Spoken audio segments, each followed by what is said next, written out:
ప్రియమైన దేవుని బిడ్డలారా, ప్రభు అయిన యేసయ్య నామములో హృదయ అంతరంగం నుంచి మీకు వందనాలండి.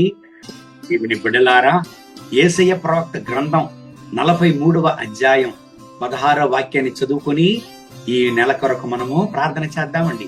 సముద్రములో త్రోవ కలుగు జేయువాడను, వడిగల జలములలో మార్గము కలుగు జేయువాడను. దేవుని బిడ్డలారా, మన దేవుడు త్రోవ కలుగు చేయు దేవుడు. ఏ విషయాన్ని గురించి ఇక్కడ మాట్లాడుతున్నాడండి? నిర్గమకాండం 14వ అధ్యాయాన్ని మీరు చదివినట్లయితే, ఇశ్రాయేలు ప్రజలను దేవుడు కాపాడి వాళ్లకు ఎర్ర సముద్రంలో మార్గాన్ని కలుగు చేసి వాళ్లకు విరుద్ధంగా వచ్చిన సకల శత్రువులను నాశనం చేసేసాడు. దాని గురించే మాట్లాడుతున్నాడు. దేవుని బిడ్డలారా, మీరు ఎటువంటి పరిస్థితులు ఉంటున్నారు? సహాయం లేని పరిస్థితులు మీరు ఉంటున్నారా? అన్నిటితో ఉంటున్నారా? వేదనతో ఉంటున్నారా? భయపడకండి. దేవుడు మీకు త్రోవ కలుగ చేయును. దేవుడు మార్గాన్ని తెరుచును. మాత్రం కాదు, మీకు విరుద్ధంగా వచ్చేటువంటి సకల శత్రువు యొక్క పోరాటములను దేవుడు నాశనం చేయు.